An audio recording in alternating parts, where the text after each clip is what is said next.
നമസ്കാരം. Live at 6 ആരംഭിക്കുന്നു. ആദ്യം നോക്കാം പ്രധാന തലക്കെട്ടുകൾ. സംസ്ഥാനത്ത് മഴക്കെടുതിയിൽ മരണം 26ആയി. 462 ദുരിതാശ്വാസ ക്യാമ്പുകൾ. 5 ജില്ലകളിൽ തീവ്ര മഴ മുന്നറിയിപ്പ്. ആറന്മുളയിലും ചെങ്ങന്നൂരിലും ജലനിരപ്പ് ഉയർന്നു തന്നെ. കോട്ടയത്തെ പടിഞ്ഞാറൻ പ്രദേശങ്ങളും വെള്ളത്തിനടിയിൽ. വയനാടും ഇടുക്കിയിലും യാത്രാ നിയന്ത്രണം.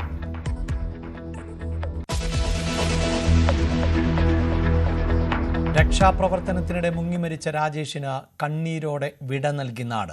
സംസ്കാരം സംസ്ഥാന ബഹുമതികളോടെ.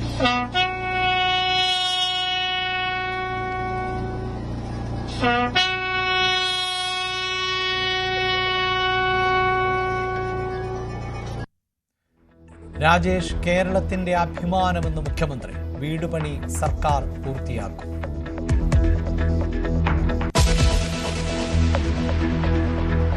ഫ്ലഡ് മാപ്പിംഗിലൂടെ രാജ്യത്തിന് മാതൃകയാകുന്ന ദുരന്ത നിവാരണ സംവിധാനം നടപ്പിലാക്കുമെന്ന് മുഖ്യമന്ത്രി. പ്രളയക്കെടുതിയിൽ മരിച്ചവരുടെ ആശ്രിതർക്ക് 8 ലക്ഷം സഹായധനം. വ്യാപാരികൾക്കും നഷ്ടപരിഹാരം. മഴക്കെടുതിക്കിടെ മുല്ലപ്പെരിയാർ ജലനിരപ്പ് ഉയർത്തുമെന്ന് തമിഴ്നാട് സർക്കാർ.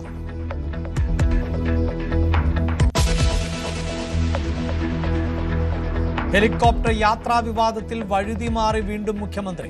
അടിയന്തര യാത്ര വേണ്ടിവന്നത് നിക്ഷേപകരെ കാണാനെന്ന മറുപടിയിൽ തിരുത്ത്. കൊച്ചിയിൽ പോയതുകൊണ്ടാണ് നിക്ഷേപകരെ കണ്ടതെന്ന് വിശദീകരണം. അല്ല, രഹസ്യമായി ചിലരെ കാണേണ്ടി വരും, അല്ലാതെയും കാണേണ്ടി വരും. ചിലപ്പോൾ മുഖ്യമന്ത്രി ഇവിടെ വന്ന് കാണും. വൈകുന്നേരം എറണാകുളത്ത് ഉള്ളതുകൊണ്ട് എറണാകുളത്ത് കാണാമെന്ന് പറഞ്ഞാൽ ഇതൊക്കെ നമ്മൾ കഴിഞ്ഞ പ്രാവശ്യം പറഞ്ഞ അവസ്ഥ. നിങ്ങൾക്ക് നമ്മുടെ സംസ്ഥാനത്തെ ബാധിക്കുന്ന ഗൗരവതരമായ പ്രശ്നങ്ങളുള്ളപ്പോൾ ഇതുപോലത്തെ കുറെ കാര്യങ്ങൾ വിവാദമാക്കാൻ താല്പര്യം. പുനർജനി പദ്ധതിയിൽ ക്ലീൻ ചിറ്റ് നൽകിയത് പിണറായി സർക്കാരെന്ന് സതീശനെതിരെ സമരം ആരംഭിച്ച CPM.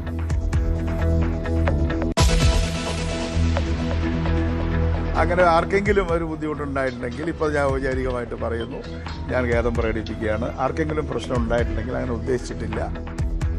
അധിക്ഷേപ പരാമർശത്തിൽ ഖേദം പ്രകടിപ്പിച്ച CP ജോൺ. സ്ത്രീകളെക്കുറിച്ചുള്ള പരാമർശം പാടില്ലായിരുന്നു. സൗജന്യ യാത്ര ഔദാര്യമല്ല, അവകാശമെന്നും ഗതാഗത മന്ത്രി. വിശദീകരണത്തോടെ വിവാദം അവസാനിച്ചുവെന്ന് മുഖ്യമന്ത്രി.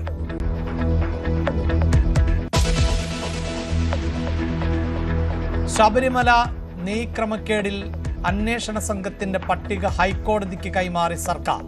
5 വിജിലൻസ് ഇൻസ്പെക്ടർമാർ സംഘത്തിൽ.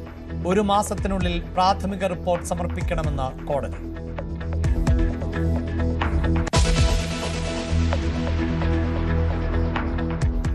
വിജയ് സർക്കാരിന്റെ ആദ്യ ബജറ്റിൽ ജനകീയ പ്രഖ്യാപനങ്ങൾ. നവവധുവിന് 1 പവൻ സ്വർണവും പട്ടുസാരിയും. +1 വിദ്യാർത്ഥികൾക്ക് പുതിയ സൈക്കിൾ. 5 ലക്ഷം എഞ്ചിനീയറിംഗ് വിദ്യാർത്ഥികൾക്ക് AI പരിശീലനം.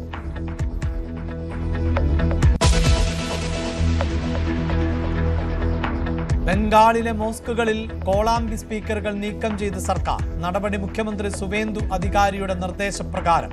നടപ്പിലാക്കിയത് സുപ്രീം കോടതി വിധിയെന്ന് വിശദീകരണം.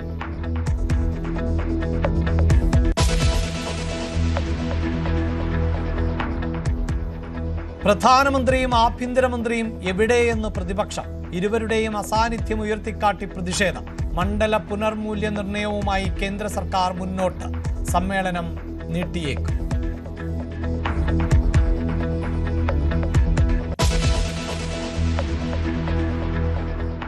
സംസ്ഥാനത്ത് മഴക്കെടുതിയിൽ മരണം 26ആയി. 4 പേരെ കാണാനില്ല. 462 ദുരിതാശ്വാസ ക്യാമ്പുകൾ പ്രവർത്തിക്കുന്നുണ്ട്. ഇന്ന് 5 ജില്ലകളിൽ തീവ്ര മഴ മുന്നറിയിപ്പുണ്ട്.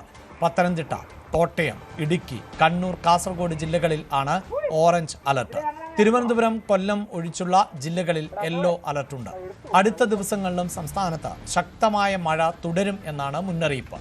കനത്ത കാറ്റിനും സാധ്യതയുണ്ട്. കേരള തീരത്ത് മീൻപിടുത്തത്തിന് വിലക്ക് തുടരുകയാണ്. പത്തനംതിട്ടയിൽ മഴയ്ക്ക് ശമനം വന്നുവെങ്കിലും ആറന്മുളയിലും തിരുവല്ലയിലും വെള്ളക്കെട്ട് തുടരുകയാണ്. റാന്നി, ആറന്മുള ടൗണിലും വെള്ളം ഇറങ്ങി തുടങ്ങിയിട്ടുണ്ട്. ഇടുക്കി, കല്ലാർകുട്ടി, പാമ്പ്ള ഡാമുകൾ ഇപ്പോഴും തുറന്നിരിക്കുകയാണ്. വിനോദസഞ്ചാര കേന്ദ്രങ്ങളിലേക്കുള്ള നിയന്ത്രണം തുടരുകയാണ്. മലയോര മേഖലയിലൂടെയുള്ള യാത്ര പരമാവധി അത്യാവശ്യങ്ങൾക്ക് മാത്രമായിരിക്കണം എന്നാണ് നിർദ്ദേശം. മുല്ലപ്പെരിയാർ ഡാമിൽ ജലനിരപ്പ് 120 അടിക്ക് മുകളിൽ ആണ്. ഇടുക്കി അണക്കെട്ടിൽ ജലനിരപ്പ് 2349 അടിയാണ്. വയനാട് ശക്തമായ മഴ മുന്നറിയിപ്പിന്റെ പശ്ചാത്തലത്തിൽ അവശ്യയാത്രകൾ അല്ലാത്തവ ഒഴിവാക്കണമെന്ന് നിർദ്ദേശമുണ്ട്. ചുരത്തിൽ മഴ ശക്തമായിരുന്നു. ഇതോടെ ഇതര സംസ്ഥാനത്ത് നിന്നും ജില്ലയിലേക്ക് വരുന്ന വാഹനങ്ങൾക്കും മറ്റ് ഹെവി വാഹനങ്ങൾക്കും നിയന്ത്രണം ഏർപ്പെടുത്തിയിട്ടുള്ള പശ്ചാത്തലം ആണ് ഉള്ളത്.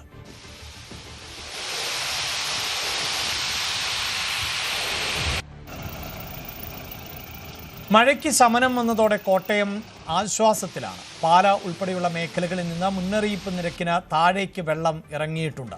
കോട്ടയത്തിന്റെ പടിഞ്ഞാറൻ മേഖലകളിൽ വെള്ളക്കെട്ട് തുടരുകയാണ്. എന്തായാലും കോട്ടയത്ത് ഒരല്പം ആശ്വാസമാണ്. ഇന്ന് രാവിലെയും കനത്ത മഴ പെയ്തു. പക്ഷേ ആ മഴയ്ക്ക് ഒരു ശമനം ഉണ്ടായിരിക്കുന്നു. പിന്നീട് ഏതാണ്ടൊരു 11:30-ക്ക് ശേഷം വെയിൽ തെളിയുന്ന സാഹചര്യമാണ്. കിഴക്കൻ മേഖലയിലും സമാനമാണ് സാഹചര്യമുള്ളത്. ഞാനിപ്പോൾ നിൽക്കുന്നത് ഐമനത്താണ്. ഐമനം പഞ്ചായത്തിൻ്റെ താഴ്ന്ന പ്രദേശങ്ങളാണ്. കല്ലുങ്കത്ര പള്ളി ഉൾപ്പെടെയുള്ള ഭാഗങ്ങളിലൂടെയാണ് നടന്ന് പോയിക്കൊണ്ടിരിക്കുന്നത്. ഇവിടെയൊക്കെ ഇപ്പോഴും വെള്ളക്കെട്ടാണ്. ഇവിടെ ഈ കുറച്ച് ദിവസം കൂടി റോഡിൽ നിന്നൊക്കെ ഒരുപക്ഷെ പെട്ടെന്ന് വെള്ളം ഇറങ്ങിയേക്കാം. തൊട്ടടുത്ത് തോടുണ്ട്. ചേട്ടാ, വെള്ളം ഇറങ്ങാൻ തുടങ്ങി. എന്താ അവസ്ഥ? വീടുകളിൽ പക്ഷേ കുറച്ച് ദിവസം വീടുകളെല്ലാം കട്ടപ്പുറത്തൊക്കെ ഇപ്പം വെച്ചിരിക്കുക. സിമെന്റ് കട്ടയുടെയൊക്കെ പുറത്ത് ഫ്രിഡ്ജ്, മെത്തേക്കാന കട്ടിലുകളെല്ലാം വെച്ചിരിക്കുക. കുറച്ച് ദിവസം കൂടെ ചിലപ്പോൾ ഉണ്ടാവും അല്ലേ? കുറച്ച് ദിവസം ഒരു 3-4 ദിവസം പിടിക്കും. താഴെ കിഴക്കത്തെ പാലായിലൊക്കെ വെള്ളം ഇങ്ങോട്ടല്ലേ വന്നുകൊണ്ടിരിക്കുന്നത്. അപ്പോൾ താഴ്ന്ന പ്രദേശത്ത് അവിടെ ഇരുത്തുമ്പോഴത്തേക്ക് ഇവിടെ വെള്ളം കൂടിക്കൊണ്ടിരിക്കും. കുറയുന്ന പ്രതീക്ഷയിരിക്കുന്നു. എന്തായാലും അതാണ് അവരുടെയൊക്കെ ഒരു പ്രതീക്ഷ. ഈ അത്രയും താഴ്ന്ന പ്രദേശങ്ങളാണ്. ഒരുപക്ഷെ കോട്ടയത്തിൻ്റെ കിഴക്ക് നിന്ന് ഒഴുകിയെത്തുന്ന വെള്ളം ഇങ്ങ് താഴെ ഇവിടെ വരെയൊക്കെ എപ്പോഴും ഇവിടുന്ന് പിന്നെ കായലിലേക്കാണ് മാറേണ്ടത്. അത് മാറാനൊരു താമസം ഉണ്ടാകാറുണ്ട്. തൊട്ടപ്പുറത്ത് തോടാണ് ഉള്ളത്. ആ തോട്ടിൽ നിന്നാണ് പുത്തൻതോട്, അവിടെ നിന്നാണ് വെള്ളം ഇവിടേക്ക് കയറുന്നത്. ഇത് ഐമനത്തെ മാത്രം കാഴ്ചയല്ല, കുമരകം, തിരുവാർപ്പ്, ആർപ്പൂക്കര പഞ്ചായത്തുകളുടെ ചില പ്രദേശം, അങ്ങനെ ഏതാണ്ട് അത്തരം മേഖലകളിലെല്ലാം തന്നെ സമാനമായ സ്ഥിതിയാണ് ഉള്ളത്.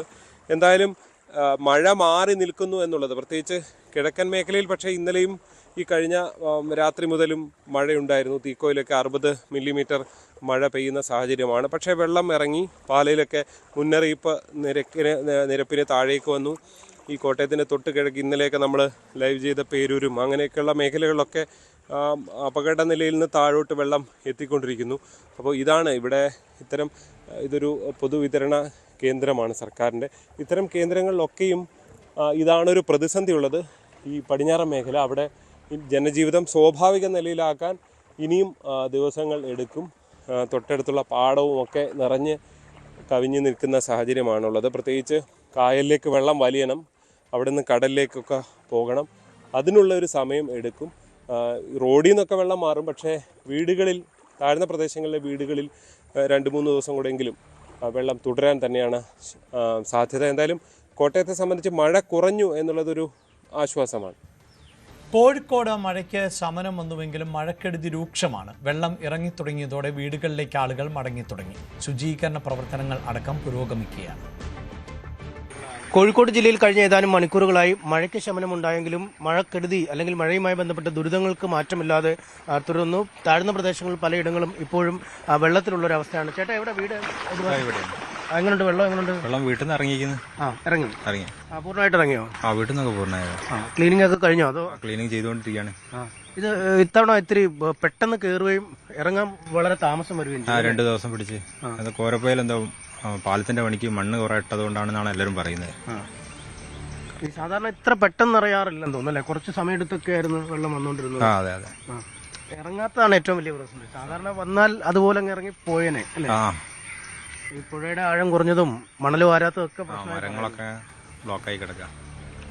അതാണ് പ്രശ്നങ്ങൾ. ആളുകൾ എന്തായാലും ഈ ശുചീകരണ പ്രവർത്തനങ്ങളൊക്കെ ചെയ്യാനായി ക്യാമ്പുകളിൽ നിന്നും മറ്റുമൊക്കെ പുറത്തേക്ക് ഇറങ്ങിയ ഒരു ദിവസമാണ്. അവർക്ക് പലയിടങ്ങളിലായി ബന്ധുവീടുകളിലും അല്ലെങ്കിൽ സമീപത്തെ അയൽവാസികളൊക്കെ ആയ ആളുകളുടെ വീടുകളിലും ഇരുനില വീടുകളുടെ മുകൾ നിലയിലുമൊക്കെ കഴിഞ്ഞ ആളുകളാണ്. ഒപ്പം ക്യാമ്പിൽ തന്നെ ജില്ലയിൽ 1000-ലധികം ആളുകളാണ് ഇപ്പോഴും തുടരുന്നത്. അവർ പലരും ആ വീടുകളിലേക്ക് എത്തി ശുചീകരണ പ്രവർത്തനങ്ങളൊക്കെ നടത്തുന്നുണ്ട്. എങ്കിൽ പോലും കുട്ടികളൊക്കെയായി ഇവിടേക്ക് എത്താൻ കഴിയാത്തൊരു സാഹചര്യം. ഈ സാംക്രമിക രോഗങ്ങളൊക്കെ പടർന്നു പിടിക്കാൻ സാധ്യതയുള്ളൊരു സമയം കൂടിയാണ്. ഈ പ്രളയം കഴിഞ്ഞ് ഈ മലിന ജലത്തിലുള്ള ഒരു ജീവിതം എന്തായാലും സാധാരണ നിലയിലേക്ക് ജനത്തിൻ്റെ ജീവിതം എത്താൻ വൈകും. വെറും ഒറ്റ രാത്രി കൊണ്ടാണ് ഈ മേഖലകളിലൊക്കെ വെള്ളം നിറഞ്ഞത്. പക്ഷേ അത് ഇറങ്ങിപ്പോകാൻ 2-3 ദിവസത്തിലധികം സമയമെടുക്കുന്ന ഒരു സാഹചര്യമാണ് ഉള്ളത്. ശുചീകരണ പ്രവർത്തനങ്ങൾ പൂർത്തിയാക്കിയ ശേഷം വീടുകളിലേക്ക് താമസം മാറ്റാമെന്നാണ് പലരും കരുതുന്നത്. ചില ആളുകളൊക്കെ വീടുകളിലേക്ക് എത്തി നോക്കുന്നെങ്കിലും അവരുടെ വീടുകളിലെ വെള്ളം പൂർണ്ണമായി തീരാത്തതിനാൽ അല്ലെങ്കിൽ ഒഴിഞ്ഞു പോകാത്തതിനാൽ ക്ലീനിങ് നടക്കാതെ മടങ്ങിയ ആളുകളുമുണ്ട്. എന്തായാലും അനുകൂലമായ ഒരു കാലാവസ്ഥയാണ് കഴിഞ്ഞ ഏതാനും മണിക്കൂറുകളായി നിൽക്കുന്നത്. ഇത്തരത്തിൽ കാലാവസ്ഥ നിന്നാൽ വീടുകളിലേക്ക് 1-2 ദിവസങ്ങളിൽ മാറി അവരുടെ ജീവിതം സാധാരണഗതിയിലാക്കാൻ കഴിയുമെന്ന പ്രതീക്ഷയിലാണ് ആളുകൾ. നോവായി രാജേഷ്.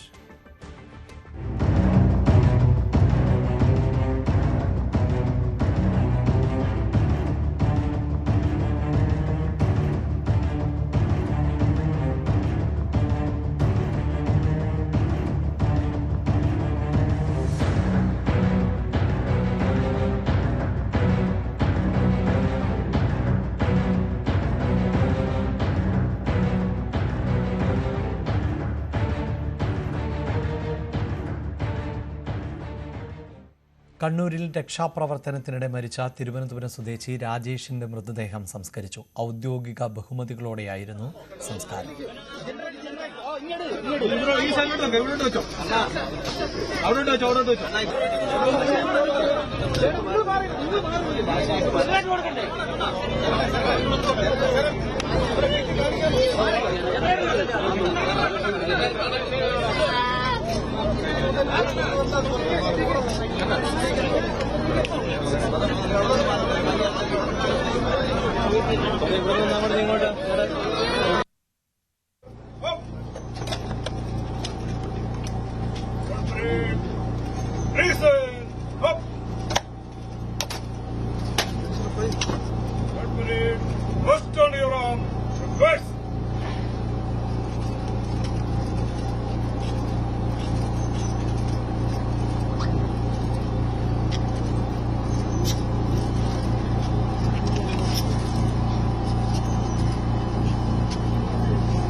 രാജേഷിന്റെ വിയോഗത്തിൽ മുഖ്യമന്ത്രി വി ഡി സതീശൻ ദുഃഖം രേഖപ്പെടുത്തി. കല്ലിയൂരിലെ വീട്ടിൽ എത്തി മുഖ്യമന്ത്രി അന്തിമോപചാരം അർപ്പിച്ചു. രാജേഷിന്റെ പൂർത്തിയാകാത്ത വീട് സർക്കാർ നിർമ്മിച്ചു നൽകുമെന്ന് വി ഡി സതീശൻ വ്യക്തമാക്കി.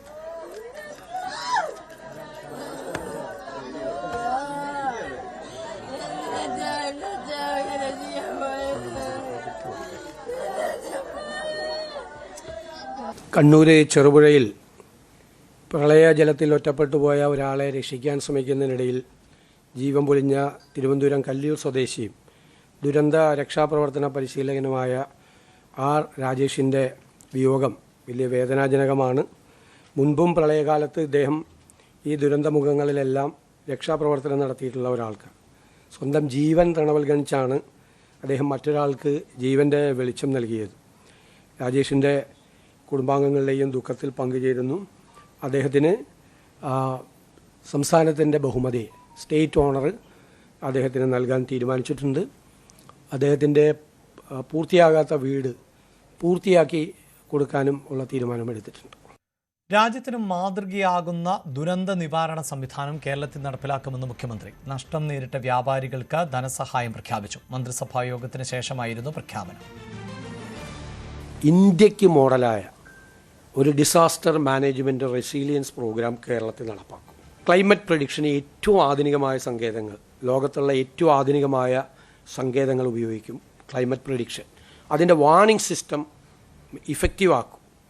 പിന്നെ ഫ്ലഡ് മാപ്പിംഗ്, ഈ പറയുന്ന പ്രോണായിട്ടുള്ള ഏരിയ, അപകട സാധ്യതയുള്ള സ്ഥലങ്ങളിലെല്ലാം ഫ്ലഡ് മാപ്പിംഗ് നടത്തി അത് നേരത്തെ പ്രഖ്യാപിച്ച ഫലപ്രദമായ ഏറ്റവും ഇഫക്റ്റീവായിട്ടുള്ളൊരു ഡിസാസ്റ്റർ മാനേജ്മെൻറ്റ് റെസീലിയൻസ് സിസ്റ്റം കൊണ്ടുവരും.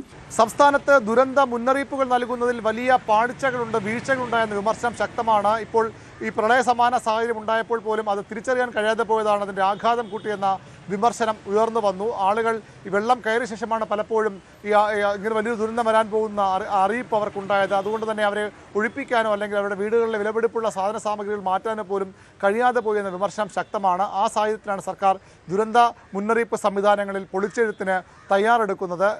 രാജ്യത്തിന് മാതൃകയായ സംവിധാനം കൊണ്ടുവരാനാണ് സർക്കാരിന്റെ തീരുമാനമെന്ന് മന്ത്രിസഭാ യോഗത്തിന് ശേഷം മുഖ്യമന്ത്രി വി.ഡി. സതീശൻ വ്യക്തമാക്കുകയായിരുന്നു. പ്രളയത്തിൽ വലിയ നഷ്ടമുണ്ടായ കുടുംബങ്ങൾക്ക് വീട്ടിലുള്ള ആളുകൾക്കൊക്കെ വലിയ സഹായം നൽകാൻ സർക്കാർ തീരുമാനമെടുത്തു. മരിച്ചവരുടെ കുടുംബങ്ങൾക്ക് 8 ലക്ഷം രൂപ സർക്കാർ സഹായം നൽകാനാണ് തീരുമാനം. വീടുകളിൽ വെള്ളം കയറിയവർക്ക്, അത് ക്യാമ്പുകളിൽ പോകുന്നവർക്കാണ് സാധാരണ സഹായം കിട്ടാറുള്ളത്. അങ്ങനെ ഒരു ആശങ്കയുണ്ട്. അതുകൊണ്ട് ക്യാമ്പുകളിൽ പോകാത്തവർക്കും വീടുകളിൽ വെള്ളം കയറിയെന്ന് വില്ലേജ് ഓഫീസ് സർട്ടിഫൈ ചെയ്താൽ അവർക്കും 10,000 രൂപ നൽകും. വീടും സ്ഥലവും നഷ്ടപ്പെട്ടവർക്ക് നേരത്തെ 10 ലക്ഷമായിരുന്നു സർക്കാരിൻ്റെ സാമ്പത്തിക സഹായം. സ്ഥലം വാങ്ങി വീട് വയ്ക്കാൻ അത് 12 ലക്ഷമായി ഉയർത്താൻ നേരത്തെ തീരുമാനമെടുത്തിരുന്നു. ആ തീരുമാനത്തിന് ഇന്ന് മന്ത്രിസഭാ യോഗം അംഗീകാരം നൽകി. മരണപ്പെട്ടവർക്ക് 8 ലക്ഷം രൂപ, 4 ലക്ഷം രൂപ SDRF നിന്നും, 2 ലക്ഷം രൂപ CMDRF നിന്നും, 2 ലക്ഷം രൂപ PMNRF നിന്നും ഉൾപ്പെടെ 8 ലക്ഷം രൂപ മരിച്ചവർക്ക് കൊടുക്കും. വീട്ടിൽ വെള്ളം കയറിയ എല്ലാവരുടെയും വില്ലേജ് ഓഫീസറുടെ ഉദ്യോഗസ്ഥന്മാരുടെയും റിപ്പോർട്ട് അനുസരിച്ച് അവർക്ക് എല്ലാവർക്കും 10,000 രൂപ അവർക്ക് കൊടുക്കും. പിന്നെ മരിച്ചവരുടെ സംസ്കാര കർമ്മങ്ങൾ നടത്തുന്നതിന് വേണ്ടിയിട്ട് ഒരു 10,000 രൂപ അനുവദിച്ചിട്ടുണ്ട്. നേരത്തെ മുഴുവൻ ഡാമേജായ വീടുകൾക്ക് കൊടുത്തുകൊണ്ടിരുന്നത് 4 ലക്ഷം രൂപയാണ്. അത് 6 ലക്ഷം രൂപയാക്കി അത് വർദ്ധിപ്പിച്ചിട്ടുണ്ട്. തീരപ്രദേശങ്ങളിൽ കൂടുതൽ ജാഗ്രത ഉണ്ടാകുമെന്ന് മുഖ്യമന്ത്രി പറഞ്ഞു. അവിടെ കൂടുതൽ കടൽ ഭിത്തികൾ നിർമ്മിക്കും. ജിയോ ബാഗുകളുടെ നിർമ്മാണവും കൂടുതൽ ഉണ്ടാകുമെന്നും മുഖ്യമന്ത്രി ഉറപ്പ് നൽകി. ഇപ്പോൾ ക്യാമ്പുകളിൽ വലിയ പരാതിയില്ല, കാര്യമായ പരാതിയൊന്നുമില്ല. എല്ലാ പരാതികളും പരിഹരിച്ചു. എന്തെങ്കിലും പരാതി ഉണ്ടെങ്കിൽ പരിഹരിക്കാനുള്ള അടിയന്തര നടപടികളും സർക്കാർ സ്വീകരിക്കും. MLA-മാരുടെ, കുട്ടനാട് MLA-യുടെ അടക്കം, ഭരണകക്ഷി MLA-യുടെ അടക്കം പരാതികൾ ശ്രദ്ധയിൽപ്പെടുത്തിയപ്പോൾ അവിടെയൊന്നും അത്ര ഒരു പ്രശ്നമില്ല എന്ന മറുപടിയാണ് മുഖ്യമന്ത്രി നൽകിയത്. 6, 7 തീയതികളിൽ സംസ്ഥാനത്ത് വ്യാപകമായ ശക്തമായ മഴയ്ക്ക് സാധ്യതയുണ്ട്. അത് മുൻകൂട്ടി കണ്ടുള്ള ക്രമീകരണങ്ങൾ സർക്കാർ ഒരുക്കുമെന്നും ജനങ്ങളെ ബുദ്ധിമുട്ട് പരമാവധി കുറയ്ക്കുമെന്നുള്ള നടപടികൾ സ്വീകരിച്ചുവെന്നുമാണ് മന്ത്രിസഭാ യോഗത്തിന് ശേഷം മുഖ്യമന്ത്രി വ്യക്തമാക്കിയത്. കേരളത്തിൽ മഴക്കെടുതി ശക്തമായിരിക്കെ മുല്ലപ്പെരിയാർ അണക്കെട്ടിലെ ജലനിരപ്പ് ഉയർത്തും എന്ന് ബജറ്റിൽ തമിഴ്നാട് സർക്കാർ. ധനമന്ത്രി N. മരിയ വിൽസൺ ആണ് ഇക്കാര്യം നിയമസഭയിൽ വ്യക്തമാക്കിയത്. ഇതോടൊപ്പം കാവേരി നദിയിൽ നിന്ന് തമിഴ്നാടിന് അവകാശപ്പെട്ട ജലം ഉറപ്പാക്കാൻ ശക്തമായ നടപടികൾ സ്വീകരിക്കുമെന്നും ബജറ്റ് പ്രസംഗത്തിൽ ധനമന്ത്രി അറിയിച്ചു. ഇടവേള.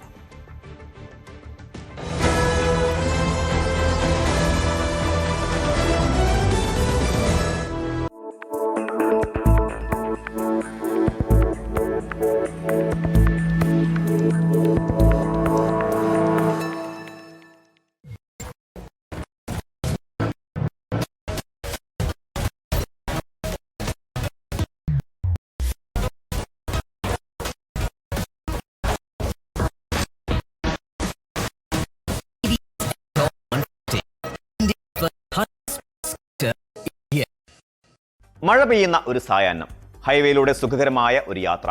കാറിനുള്ളിൽ നേരിയ സംഗീതം പ്ലേ ചെയ്യുന്നുണ്ട്. മഴത്തുള്ളികൾ വിൻഷീൽഡിൽ വന്ന് പതിക്കുന്ന താളത്തിനൊപ്പം വാഹനം സുഗമമായി മുന്നോട്ട് കുതിക്കുന്നു. പെട്ടെന്ന് യാതൊരു മുന്നറിയിപ്പുമില്ലാതെ നിങ്ങളുടെ വാഹനത്തിന്റെ സ്റ്റിയറിംഗ് വല്ലാതെ ഭാരം കുറഞ്ഞതായി നിങ്ങൾക്ക് അനുഭവപ്പെടുന്നു. ഒരു കളിപ്പാട്ട കാർ ഓടിക്കുന്നത് പോലെ വളരെ ലാഘവത്തോടെ സ്റ്റിയറിംഗ് തെന്നി മാറുന്നു. ബ്രേക്ക് ചവിട്ടിയാലും വാഹനം നിൽക്കുന്നില്ല. പകരം നിയന്ത്രണം പൂർണ്ണമായും നഷ്ടപ്പെട്ട് ഒരു തെന്നി നീങ്ങലിലേക്ക് വാഹനം വഴിമാറുന്നു. ഏതൊരു വിദഗ്ധനായ ഡ്രൈവറെയും ഭയപ്പെടുത്തുന്ന, ജീവൻ പണയം വെക്കേണ്ടി വരുന്ന ഈ ഭയാനകമായ ചില സെക്കൻഡുകളെയാണ് ഹൈഡ്രോപ്ലേനിംഗ് അഥവാ അക്വാപ്ലേനിംഗ് എന്ന് വിളിക്കുന്നത്. ഒരു സാധാരണ മഴക്കാല ഡ്രൈവിങ്ങിനെ വലിയൊരു ദുരന്തത്തിലേക്ക് നയിക്കാൻ കെൽപ്പുള്ള ഈ ശാസ്ത്രീയ പ്രതിഭാസത്തെക്കുറിച്ച് ഓരോ ഡ്രൈവറും നിർബന്ധമായും അറിഞ്ഞിരിക്കേണ്ടതുണ്ട്. നിരത്തുകളിൽ ഒരു വാഹനം മുന്നോട്ട് കുതിക്കുന്നതും നമ്മൾ ഉദ്ദേശിക്കുന്നിടത്ത് കൃത്യമായി ബ്രേക്ക് ചെയ്ത് നിർത്താൻ കഴിയുന്നതും സ്റ്റിയറിംഗ് ഉപയോഗിച്ച് വളവുകൾ തിരിയുന്നതുമെല്ലാം വാഹനത്തിന്റെ യാന്ത്രിക സംവിധാനങ്ങളുടെയും എഞ്ചിന്റെയും മാത്രം കഴിവുകൊണ്ടല്ല. ഇതിനെല്ലാം ആധാരം ടയറും റോഡും തമ്മിലുള്ള ഘർഷണം അഥവാ ഫ്രിക്ഷനാണ്. മിനുസമുള്ള ഒരു തറയിൽ എണ്ണയൊഴിച്ചാൽ നമുക്ക് നടക്കാൻ കഴിയാത്തത് എന്തുകൊണ്ടാണെന്ന് ചിന്തിച്ചിട്ടുണ്ടോ? അവിടെ നമ്മുടെ പാദങ്ങളും തറയും തമ്മിലുള്ള ഘർഷണം പൂർണ്ണമായും നഷ്ടപ്പെടുന്നു. ഇതേ ഭൗതിക ശാസ്ത്രം തന്നെയാണ് ഹൈഡ്രോപ്ലേനിങ്ങിലും സംഭവിക്കുന്നത്. മഴയത്ത് റോഡിൽ വെള്ളം കെട്ടി നിൽക്കുമ്പോൾ വേഗത്തിൽ വരുന്ന വാഹനത്തിന്റെ ടയറിനും റോഡിനുമിടയിൽ ആ വെള്ളം ഒരു നേരിയ പാളിയായി രൂപാന്തരപ്പെടുന്നു. സാധാരണഗതിയിൽ ടയറുകളിലെ ചാലുകൾ അഥവാ ത്രെഡുകൾ ഒരു പമ്പ് പോലെ പ്രവർത്തിച്ച് ഈ വെള്ളത്തെ വെളിയിലേക്ക് തെറിപ്പിച്ച് റോഡുമായുള്ള സമ്പർക്കം നിലനിർത്തുകയാണ് ചെയ്യുന്നത്.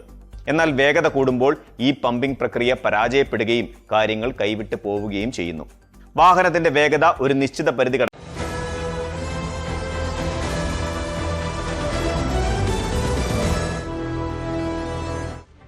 ഹെലികോപ്റ്റർ യാത്രാ വിവാദത്തിൽ മലക്കം മറിഞ്ഞ മുഖ്യമന്ത്രി തിങ്കളാഴ്ച കൊച്ചിയിൽ നിക്ഷേപകരെ കാണാൻ ആണ് ഹെലികോപ്റ്റർ യാത്ര നടത്തിയത് എന്ന് പറഞ്ഞ മുഖ്യമന്ത്രി ഇന്ന് കൊച്ചിയിൽ പോയതുകൊണ്ടാണ് അവിടെ നിക്ഷേപകരെ കണ്ടത് എന്നായിരുന്നു വിശദീകരിച്ചത്.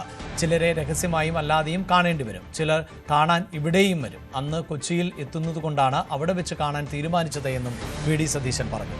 സംസ്ഥാനത്തെ ബാധിക്കുന്ന വിഷയങ്ങൾ ഉള്ളപ്പോഴും വിവാദങ്ങളിലേക്കാണ് മാധ്യമങ്ങൾക്ക് ശ്രദ്ധയെന്നും വി.ഡി. സതീശൻ ആരോപിച്ചു. ദുരന്ത നിവാരണ പ്രവർത്തനങ്ങൾക്കും അടിയന്തര സാഹചര്യം നേരിടുന്നതിനുമായാണ് കഴിഞ്ഞ സർക്കാർ പ്രതിമാസം 80 ലക്ഷത്തോളം രൂപ വാടകയ്ക്ക് ഹെലികോപ്റ്റർ എടുത്തത്. അന്നത്തെ പ്രതിപക്ഷം വലിയ വിമർശനം അതിൽ ഉന്നയിച്ചിരുന്നു. എന്നാൽ ഈ പ്രളയത്തിനിടെ മുഖ്യമന്ത്രി വി.ഡി. സതീശൻ സ്വകാര്യ ആവശ്യത്തിനായി തൻ്റെ ഭാര്യയുടെ പിതാവ് കൊച്ചിയിൽ ചികിത്സയിൽ കഴിയുന്നു, അവിടെ അദ്ദേഹത്തെ സന്ദർശിക്കാനായി യാത്ര ചെയ്തു എന്നത് വലിയ വിവാദമായിരുന്നു. എന്നാൽ മുഖ്യമന്ത്രി ആ വിവാദങ്ങളെയൊക്കെ തള്ളിക്കളഞ്ഞുകൊണ്ട്, അത്തരം ആരോപണങ്ങളെല്ലാം തള്ളിക്കളഞ്ഞുകൊണ്ട് കഴിഞ്ഞ തിങ്കളാഴ്ച നടത്തിയ വാർത്താ സമ്മേളനത്തിൽ പറഞ്ഞത് ഇപ്രകാരമായിരുന്നു. ഞാൻ പോയത് നിങ്ങളോട് പറഞ്ഞുതരാം. ഞാൻ പോയത് ഒരു ഇൻവെസ്റ്റ്മെൻറ്റ് ഗ്രൂപ്പ് കൊച്ചിയിലുണ്ടായിരുന്നു കാണാൻ വേണ്ടിയിട്ട്. അവർ രാത്രി ഡിന്നർ മീറ്റിങ്ങിന് കാണാമെന്നാണ് പറഞ്ഞത്. അവർ തമിഴ്നാട് മുഖ്യമന്ത്രിയായിട്ട് കണ്ടതിന് ശേഷമാണ് കൊച്ചിയിൽ വന്നത്. ഞാൻ വന്ദേ ഭാരതിന് ബുക്ക് ചെയ്തിരുന്നു പോകാൻ, രാത്രി അവിടെ എത്തി അവരോട് സംസാരിക്കാൻ. അപ്പോൾ അവർക്ക് അത്യാവശ്യമായി സൺഡേക്ക് ഡൽഹിയിലേക്ക് തിരിച്ചു പോകണം എന്ന് പറഞ്ഞു. അവരെ അറിയിച്ച്, അപ്പോൾ അതിനു മുമ്പ് അവരെ കാണണം. ഇതിലും വലിയ വിമർശനം പ്രതിപക്ഷം ഉയർത്തി. എന്തിനാണ് മുഖ്യമന്ത്രിയെ പോലെ ഒരാൾ ഇൻവെസ്റ്റർമാരെ കാണാൻ, നിക്ഷേപകരെ കാണാൻ കൊച്ചിയിലേക്ക് പോകുന്നത്? മുഖ്യമന്ത്രി ഉള്ളിടത്ത് അവർ വരേണ്ടതല്ലേ? ശരി, മുഖ്യമന്ത്രി യാത്രയിൽ ദുരൂഹതയുണ്ട് എന്ന ആരോപണം ശക്തമാക്കി. എന്തിനത്തെ രഹസ്യ യാത്ര എടുത്ത ചോദ്യമാണ് മുഖ്യമന്ത്രിക്കെതിരെ പ്രതിപക്ഷം ഉന്നയിച്ചത്. അതിന് കൃത്യമായ മറുപടി നൽകാൻ മുഖ്യമന്ത്രി തയ്യാറായിരുന്നു. പക്ഷേ ഇന്ന് അദ്ദേഹത്തോട് ആ കാര്യം വീണ്ടും ചോദിക്കുമ്പോൾ അദ്ദേഹത്തിൻ്റെ മറുപടി ഇപ്രകാരമായിരുന്നു. അല്ല, രഹസ്യമായി ചിലരെ കാണേണ്ടി വരും, അല്ലാതെയും കാണേണ്ടി വരും. ചിലപ്പോൾ മുഖ്യമന്ത്രി ഇവിടെ വന്ന് കാണും. ഞാൻ അന്ന് വൈകുന്നേരം എറണാകുളത്തുള്ളതുകൊണ്ട് എറണാകുളത്ത് കാണാമെന്ന് പറഞ്ഞാൽ ഇതൊക്കെ നമ്മൾ കഴിഞ്ഞ പ്രാവശ്യം പറഞ്ഞ അവസ്ഥ. നിങ്ങൾക്ക് നമ്മുടെ സംസ്ഥാനത്തെ ബാധിക്കുന്ന ഗൗരവതരമായ പ്രശ്നങ്ങളുള്ളപ്പോൾ ഇതുപോലത്തെ കുറേ കാര്യങ്ങൾ വിവാദമാക്കാൻ താല്പര്യം. അതായത് ഒരു കാര്യം വ്യക്തമാണ്, ഈ യാത്രയിൽ ദുരൂഹത തുടരുന്നു. മുഖ്യമന്ത്രി ആദ്യം തിങ്കളാഴ്ച പറഞ്ഞത് ഇൻവെസ്റ്റേഴ്സിനെ കാണാൻ, നിക്ഷേപകരെ കാണാൻ വേണ്ടി മാത്രമാണ് അവിടേക്ക് പോയത്. അപ്പോൾ തൻ്റെ ബന്ധുവിനെ, ഭാര്യയുടെ പിതാവിനെ കൂടി കാണുകയായിരുന്നു എന്നുള്ളതാണ്. പക്ഷേ ഇന്ന് അദ്ദേഹത്തിന് മറുപടി അദ്ദേഹം പറഞ്ഞത് കൊച്ചിയിൽ പോകേണ്ട ഒരു ആവശ്യമുണ്ടായിരുന്നു, അവിടെ പോയപ്പോൾ നിക്ഷേപകരെ കണ്ടു. വളരെ കൃത്യമായ വൈരുദ്ധ്യം ഇതിലുണ്ട്. മുഖ്യമന്ത്രി തിങ്കളാഴ്ച പറഞ്ഞതല്ല ഇന്ന് പറഞ്ഞത്. ഇനി എന്താണ് ഇതിൽ മുഖ്യമന്ത്രിയുടെ അടുത്ത നിലപാടെന്നാണ് അറിയേണ്ടത്. ഏതായാലും യാത്രയിൽ ദുരൂഹതയുണ്ടെന്ന പ്രതിപക്ഷ ആരോപണം ഒന്നുകൂടി കടുപ്പിക്കാൻ ഉതകുന്ന മറുപടിയാണ് വി.ഡി. സതീശനിൽ നിന്ന് ഇന്നുണ്ടായത്. പുനർജനി പദ്ധതിയിൽ വിശദീകരണവുമായി മുഖ്യമന്ത്രി 2 വിജിലൻസ് ഡയറക്ടർമാർ തനിക്ക് ക്ലീൻ ചിറ്റ് നൽകി. തനിക്കെതിരെ തെളിവില്ലെന്ന് റിപ്പോർട്ട് നൽകി. ഹൈക്കോടതിയും ഹർജികൾ തള്ളിയിരുന്നു. പുനർജനി കേസ് വന്നപ്പോൾ രാഷ്ട്രീയ വേട്ടയാടൽ ആണ് എന്ന് പറഞ്ഞിട്ടില്ല എന്നും വി.ഡി. സതീശൻ വ്യക്തമാക്കി. വിജിലൻസ് അന്വേഷണം നടത്തി, എൻ്റെ ആവശ്യമില്ല, ഞാൻ നിയമസഭയിൽ ആവശ്യപ്പെട്ട് അന്വേഷണം നടത്തിയിട്ട് ഒരു തരത്തിലുള്ള ക്രമക്കേടും നടന്നിട്ടില്ല എന്നുള്ള റിപ്പോർട്ട് പ്രാഥമിക അന്വേഷണം നടത്തി വിജിലൻസ് ഗവൺമെൻറ് കൊടുത്തു. അന്ന് അത് അംഗീകരിച്ചു. അത് കഴിഞ്ഞിട്ടൊരു പരാതി ആയിട്ട് ഒരാൾ ഹൈക്കോടതിയിലെ സിംഗിൾ ബെഞ്ചിൽ പോയി. സിംഗിൾ ബെഞ്ച് ആ പരാതി തള്ളി. രണ്ടാമത് അതിന് അപ്പീലായിട്ട് ഡിവിഷൻ ബെഞ്ചിൽ പോയി ഹൈക്കോടതി. അത് ആ ഡിവിഷൻ ബെഞ്ച് തള്ളി. കേട്ടോളാം. പിന്നീടാണ് ഞാൻ പ്രതിപക്ഷ നേതാവായി വരുന്നത്. പ്രതിപക്ഷ നേതാവായി വരുമ്പോഴാണ് 2023 നേരത്തെ അന്വേഷിച്ച് തള്ളിയ കേസ് ഞാൻ പ്രതിപക്ഷ നേതാവായപ്പോൾ വീണ്ടും ഒരു പരാതി വാങ്ങി വീണ്ടും അന്വേഷണം ആരംഭിച്ചു. ഞാൻ അന്ന് ഒരിക്കലും ഇത് രാഷ്ട്രീയ വേട്ടയാടലാണെന്ന് ഞാൻ പറയില്ല. ഒരു ആരോപണം വന്നതാണ് എന്നായിരുന്നു എൻ്റെ വാക്ക്. എല്ലാവരും പറയും ഇത് രാഷ്ട്രീയമായി വേട്ടയാടുകയാണെന്ന് എല്ലാവരും പറയും. ഞാൻ പറഞ്ഞു അന്ന് ഇത് രാഷ്ട്രീയമായിട്ടല്ല, ഒരു ആരോപണം വന്ന് ഞാൻ തന്നെ പറഞ്ഞു അന്വേഷിക്കാൻ. അതേസമയം പുനർജനി പദ്ധതിയുമായി ബന്ധപ്പെട്ട അന്വേഷണത്തിൽ ആഭ്യന്തരമന്ത്രി രമേശ് ചെന്നിത്തല മുഖ്യമന്ത്രി വെള്ളപൂശിയത് അസാധാരണ സംഭവമെന്ന് CPM സംസ്ഥാന സെക്രട്ടറി MV ഗോവിന്ദൻ ആരോപിച്ചു. കേരളത്തിന്റെ ആഭ്യന്തര വകുപ്പ് മന്ത്രി മുഖ്യമന്ത്രിയുടെ കീഴിലുള്ള വകുപ്പ് കൈകാര്യം ചെയ്യുന്ന മന്ത്രിയാണല്ലോ. മുഖ്യമന്ത്രിയെ വെള്ളപൂശി അവതരിപ്പിച്ചിരിക്കുക. ഇത് സാധാരണ രീതിയിൽ ഉണ്ടാവുന്ന ഒരു സംഭവമല്ല. സാധാരണ വിജിലൻസ് അന്വേഷണം നടന്നു, അതിന്റെ റിപ്പോർട്ട് ഗവൺമെന്റിന് കൊടുത്തു. ഗവൺമെന്റ് ആ റിപ്പോർട്ട് സ്വാഭാവികമായിട്ടും കൊടുക്കുമ്പോഴേക്ക് തന്നെ വാർത്ത വരും, പത്രത്തിലൊക്കെ വാർത്ത വരും, ചാനലിലൊക്കെ കൃത്യമായിട്ട് കാര്യങ്ങൾ അവതരിപ്പിക്കും. സ്വാഭാവികമായിട്ടും അങ്ങനെയൊരു സാഹചര്യം വരുമ്പോൾ ഒന്നുകിൽ മുഖ്യമന്ത്രി അല്ലെങ്കിൽ വകുപ്പ് മന്ത്രി ഈ കാര്യം സംബന്ധിച്ച് ഒരു വ്യക്തത വരുത്തും. വിവാദ പരാമർശത്തിൽ ഖേദം പ്രകടിപ്പിച്ച ഗതാഗത മന്ത്രി CP ജോൺ പ്രിയദർശിനിയെക്കുറിച്ചുള്ള പരാമർശത്തിൽ ആരെയും അടച്ചാക്ഷേപിക്കാൻ ഉദ്ദേശിച്ചിരുന്നില്ല. സ്ത്രീകളെക്കുറിച്ചുള്ള പരാമർശം പാടില്ലായിരുന്നു. സ്ത്രീകളോട് വിവേചനമില്ല. തനിക്ക് ഈഗോയില്ല. പറയുമ്പോൾ ശ്രദ്ധിക്കണമായിരുന്നു എന്നും അദ്ദേഹം വ്യക്തമാക്കി. അങ്ങനെ ആർക്കെങ്കിലും ഒരു ബുദ്ധിമുട്ടുണ്ടായിട്ടുണ്ടെങ്കിൽ ഇപ്പോൾ ഞാൻ ഔപചാരികമായിട്ട് പറയുന്നു, ഞാൻ ഖേദം പ്രകടിപ്പിക്കുകയാണ്. ആർക്കെങ്കിലും പ്രശ്നം ഉണ്ടായിട്ടുണ്ടെങ്കിൽ അങ്ങനെ ഉദ്ദേശിച്ചിട്ടില്ല. ആ സ്ത്രീകളോട് ഒരു തരത്തിലുള്ള വിവേചനവും ഇല്ലാതെയാണല്ലോ നമ്മൾ പെരുമാറുന്നത്. എല്ലാ സ്ത്രീകൾക്കും ഒരുപോലെ, പാവപ്പെട്ടവരെന്നോ പണക്കാരെന്നോ വയസ്സുള്ളവർ കൂടിയവരെന്നോ ഒന്നുമുള്ള വിവേചനങ്ങളില്ല. കൃത്യമായി ഏതൊരു സ്ത്രീക്കും പ്രിയദർശിനിയിൽ പോകാനുള്ള അവകാശമുണ്ട്. അത് അവരുടെ അവകാശമാണ്. ഞാൻ മാധ്യമങ്ങളെല്ലാം നോക്കി. തീർച്ചയായിട്ടും അവരുടെ അവകാശമാണ്. ആരുടെ ഔദാര്യമല്ല, എൻ്റെ ഔദാര്യമല്ല, ഗവൺമെൻറ് ഔദാര്യമല്ല. അതുകൊണ്ട് അത്തരത്തിലുള്ള യാതൊരു തരത്തിലുള്ള ധാരണകളും ഐക്യജനാധിപത്യ മുന്നണിക്കില്ല. അതേസമയം പ്രിയദർശിനി പദ്ധതിയുമായി ബന്ധപ്പെട്ട CP ജോണിന്റെ പരാമർശം ഇനി വിവാദമാക്കേണ്ട കാര്യമില്ല എന്നതായിരുന്നു മുഖ്യമന്ത്രിയുടെ പ്രതികരണം. മന്ത്രി തന്നെ ഇതിൽ ഖേദം പ്രകടിപ്പിച്ചു കഴിഞ്ഞല്ലോ എന്നും PD സതീശൻ ചോദിച്ചു. ശബരിമല മിൽമ നെയ് അഴിമതി കേസിൽ പ്രത്യേക അന്വേഷണ സംഘത്തിന് ഹൈക്കോടതിയുടെ അംഗീകാരം.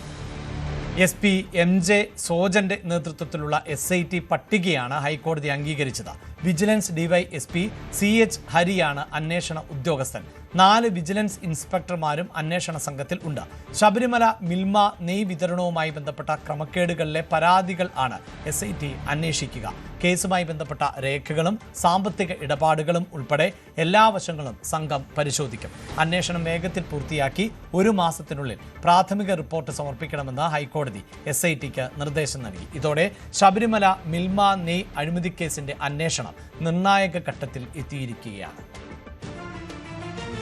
നവവധുവിന് 1 പവൻ സ്വർണ്ണ നാണയവും പട്ടുസാരിയും 5 ലക്ഷം എഞ്ചിനീയറിംഗ് വിദ്യാർത്ഥികൾക്ക് AI പരിശീലനം അടക്കം ജനപ്രിയ പ്രഖ്യാപനങ്ങളുമായി തമിഴകത്ത് വിജയ് സർക്കാരിന്റെ ആദ്യ ബജറ്റ്.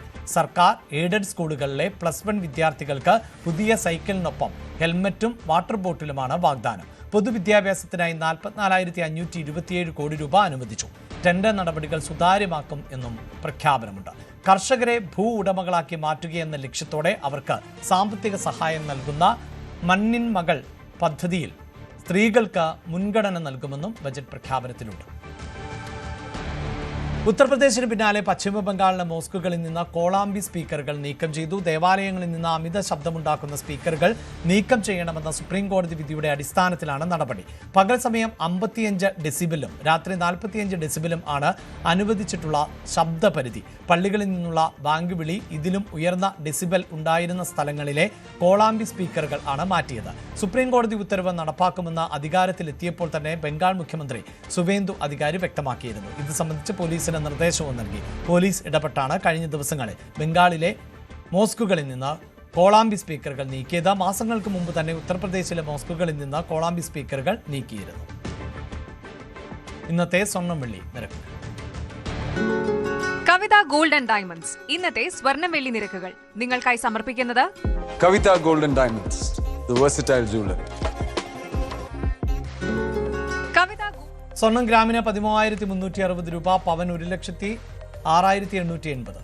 18 ക്യാരറ്റ് ഗ്രാമിന് 10,980, പവൻ 87,840. വെള്ളി ഗ്രാം 240 കിലോ 2,40,000.